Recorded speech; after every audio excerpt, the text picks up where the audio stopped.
Hello children, so in today's session we are going to see that P block elements, that is 7th A group elements, that is group 17 elements. So in group 17 elements, what are the elements we are going to see is fluorine, chlorine, bromine, iodine and adenine. Okay, its symbols are F, Cl, Br, I and Ag. What are its atomic number children? 9, 17, 35, 53, 85. So if you don't remember this atomic numbers, no problem. So first atomic number, if you remember, that is 9. Add this 9, 18. Okay, sorry, 8. If you add 8 to this 9, you will get 17. If you add 18 to this number, you will get 35. Again, if you add 18, you will get 53. If you add 32 to this number, we are going to get 85. Understand? So that is how you have to remember this atomic numbers. You will see the configuration.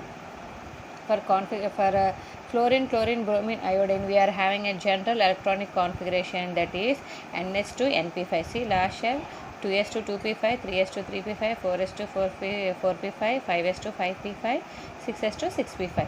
So the general electronic configuration of 17th group element is, or 7A group element is NS2 NP5. So these elements are called halogens as their salts are formed in seawater. Understand? These elements are called as halogens. Fluorine, chlorine, bromine, iodine and adenine are called as halogens. So halogen is a Greek word, and it is what is the meaning of its halogen? Means a sea salt. Okay, so now we are going to learn some of the properties. See, electronic configuration, what happens when we move down the group and what are the reasons for that. First one is electronic configuration. General electronic configuration is NS2 NP5. Yes children. So what is the atomic number of fluorine children? 9. So how the electronic configuration? 1s2, 2s2, 2p, 2p5. Right. So last shell it is having NS2 NP5. 2s2, 2p5. I said no? Yes, 3p5. So that one. And if we see that atomic and ionic radii, what happens when we move down the group? It increases. Why it is increases? See the reason. So atomic number, if we move down the group, it increases. That means number of shells or quantum shells increases. So when it is increases, nuclear force of attraction between the nuclei and outermost electron decreases. So here the atomic and ionic radii, the distance between the nucleus and outermost shell will be increases as the number of shells increases. Next one, ionization enthalpy. What happens to the ionization enthalpy or energy? When we move down the group, it decreases. So why it decreases children? Atomic number increases, the distance between the nucleus and the outermost shell also increases. So when it is number of shells are increased, the strong force of attraction between the center of the nucleus and outermost shell decreases. Isn't it? Yes. So the strong force of attraction between the nucleus and the outermost electron decreases. That is why the ionization enthalpy also decreases. So look at here, for fluorine, ionization enthalpy is 1680. Okay, 1680 kilojoules per mole. If we move down the group to the iodine, it is 1008 kilojoule per mole. So it has decreased or not? The strong force of attraction, that energy has decreased. That means it is very easy to remove the electron when you move from down the group. Next one, electronegativity. What happens to the electronegativity? Electronegativity also decreases down the group. Same reason, atomic number increases, quantum shells increases, the electron attracting capacity decreases. Why it decreases? Because number of shells are more, the distance between the nucleus and the outermost shell also more. When it moves away from the nucleus, the strong bond between the nucleus and outermost shell decreases. Because of that, electronegativity also decreases. Understand? Next property comes to oxidation number. The general oxidation number of the group 7A elements are, it shows -1, +1, +3, +5 and +7. So here I have taken two examples. Fluorine atomic number is 9, that is 1s2, 2s2, 2p5. So when you arrange the electrons in subshells, see, look at here, it is having only one unpaired electron. Yes, so it required one electron to get a stable octet rule or to get stability. So that is why its oxidation number is -1.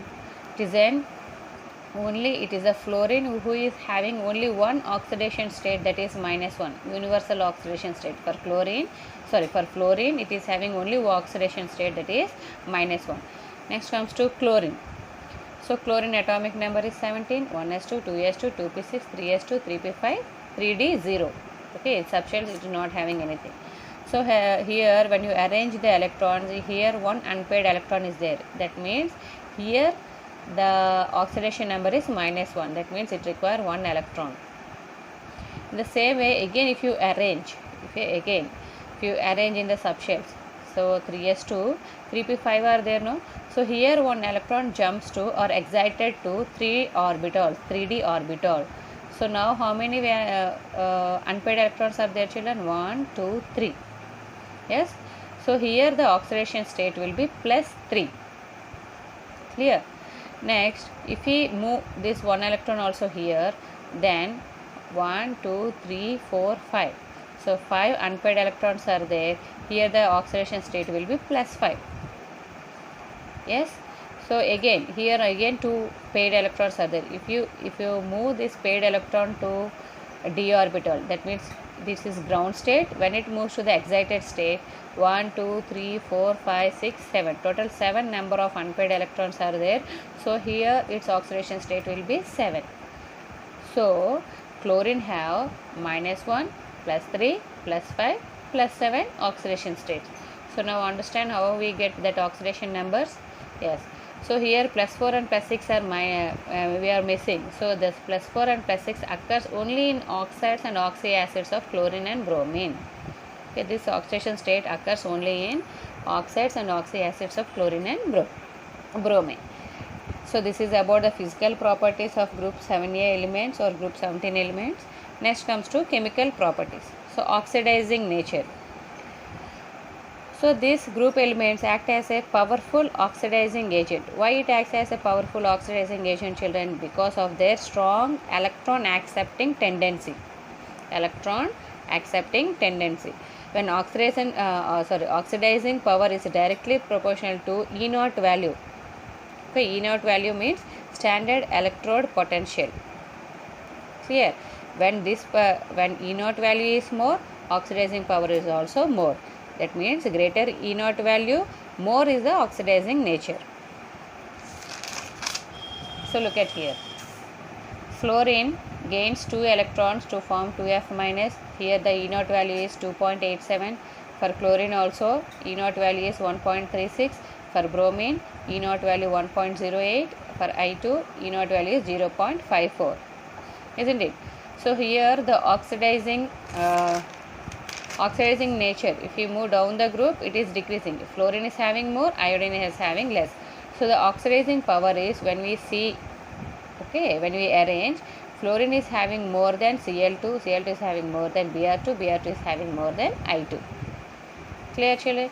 Next, so when these halogens react with hydrogens, what they form? They form hydrogen halides. Okay, when these halogens react with hydrogen, they form hydrogen halides. So hydrogen when reacts with halides, hydrogen when reacts with halogens, okay, it forms 2HX. So whenever hydrogen reacts with these halides or halogens, they form hydrogen halide. So hydrogen fluoride. Next, they are having, due to some it reacts with this fluorine, chlorine, bromine, iodine under particular conditions. Okay, so when hydrogen reacts with fluorine in the dark, okay, it can react in a dark condition also, they form hydrogen fluoride. And hydrogen reacts with chlorine only in diffused sunlight. Only in the presence of sunlight the reaction will take place to form hydrogen chloride, 2HCl. And hydrogen and bromine on heating, they both will react to form hydrogen bromide. And hydrogen and iodine only they will react in the presence of a platinum at temperature 273 Kelvin to form 2Hi. So among these, HF is a liquid, remaining all are gaseous at room temperature. Only hydrogen fluoride is a liquid and others are gaseous at room temperature. Why it is liquid at room temperature? Because due to the presence of intermolecular hydrogen bonding in HF molecule. So hydrogen bonding will be present between hydrogen and fluorine. They are having strong hydrogen bond between these two. So when they are having strong bond, they can be present in their liquid state. But whereas the remaining having less, okay, less strong bond between this hydrogen and this element, that is why they are gaseous at room temperature. So these elements, how their stability will be there, we are going to see thermal stability. So the thermal stability, when we move from hydrogen fluoride to hydrogen iodide, it will decreases. Okay, when you see that thermal stability decreases. So here hydrogen fluoride is highly stable and hydrogen iodide is less stable. Why it is highly stable? Because bond dissociation enthalpy is maximum. We cannot break the bond between hydrogen and fluoride easily. But whereas the number of shells increases, yes, as we move down the group, the number of shells increases, the bond between these two also will be less. So that is why it will be less stable and bond dissociation enthalpy is minimum. When we see their acidic strength of this hydrogen halides, it will increases from hydrogen fluoride to hydrogen iodide. Understand, children? So acidic strength means it loses its hydrogen. It should give hydrogen. Okay. So acidic character should to show the acidic character, any element should release hydrogen H plus ions. So here HF is having hydrogen fluoride is having small size. Small size means the strong bond will be present between hydrogen and fluorine, isn't it? So the bond dissociation enthalpy is high. That means it cannot easily remove the hydrogen from fluorine. So the cleavage of HF bond is difficult. So that is why it acts as a weak acid. When compared to hydrogen iodide, it is a strong acid. Why it is strong acid? It can donate this hydrogen to another group easily, because the large shape bond will be weak bond and bond dissociation enthalpy is also less. Understand, children? So in acidic strength, hydrogen fluoride is a weak acid and hydrogen iodide is a strong acid. Next, reactivity towards oxygen. So when it reacts with oxygen, fluorine forms two types of oxides, that is OF2 form and O2F2 form. So these are called oxygen fluorides. Why it is called oxygen fluorides, not fluorine oxide? Okay, it is called as oxygen fluorides because fluorine is more electronegative than oxygen. Yes, fluorine is more electronegative than oxygen. And here O2F2 oxidize platinum to PuF6 and the reaction is used in removing Pu as PuF6 from spent nuclear fuel. So it is one of the use of the O2F2, we can say. And next comes to chlorine oxides. When chlorine reacts with oxygen, Cl2O, ClO2, Cl2O6, ClO7 will be formed. These all are highly reactive oxidizing agent and they tend to explode. And here ClO2 is used as a bleaching agent for paper pulp industry, textile industry and in water treatment. Bleaching agent. It acts as a bleaching agent. Next comes to bromine. When bromine reacts with oxygen, it forms a Br2O, BrO2, BrO3. They are least stable and strong or powerful oxidizing agents. Next, when iodine reacts with oxygen, iodine oxides, I2O4, I2O5, I2O7.